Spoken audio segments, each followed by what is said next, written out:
আমরা বাংলাদেশের মানুষ এই মুহূর্তে চাঁদে বাস করতেছি। এখন অনেকে বলতে পারেন চাঁদে বাস করতেছি মানে টোটাল বাংলাদেশটাই এখন চাঁদে শিফট হয়ে গেছে এবং খুব তাড়াতাড়ি পার্মানেন্টলি বাংলাদেশ চাঁদে শিফট হয়ে যাবে। এখন কেন শিফট হবে এইটার যদি আপনি শুনতে চান তাহলে আমার একটা গল্প শুনতে হবে। গতকালকে আমার একটা বন্ধু আমাকে কল দিছে, কল দিয়ে বলতেছে তুই কোথায়? আমি বলছি আমি তো বাড়িতে। বলতেছে আমি মহা বিপদে পড়ছি, আমার একটু তুই বাঁচা। আমি কই কি বিপদে পড়ছস তুই?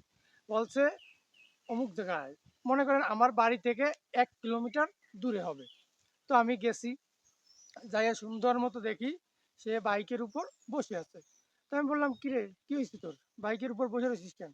কয় বন্ধু তেল শেষ, পাম্পে গেছি সকালবেলা 2 লিটার তেল দিছে, সারাদিন ডিউটি দিছি, এখন তো তেল ফুরায় গেছে, এখন বাড়ি যাব কিভাবে?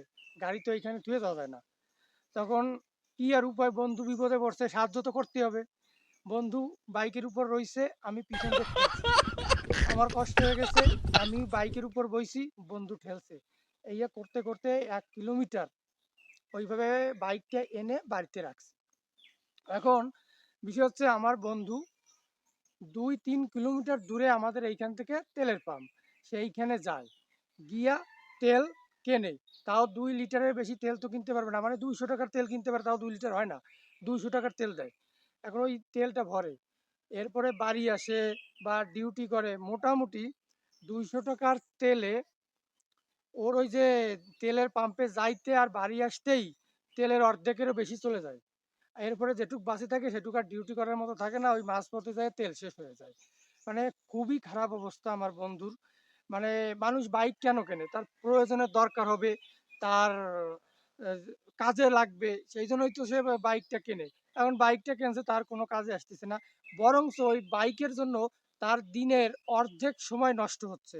তেল কিনতে যাওয়া, তেল কিনে আনা, এরপরে মাঝপথে যদি তেল শেষ হয়ে যায় ঠেলা, মোটামুটি বিশ্রী একটা দরবার।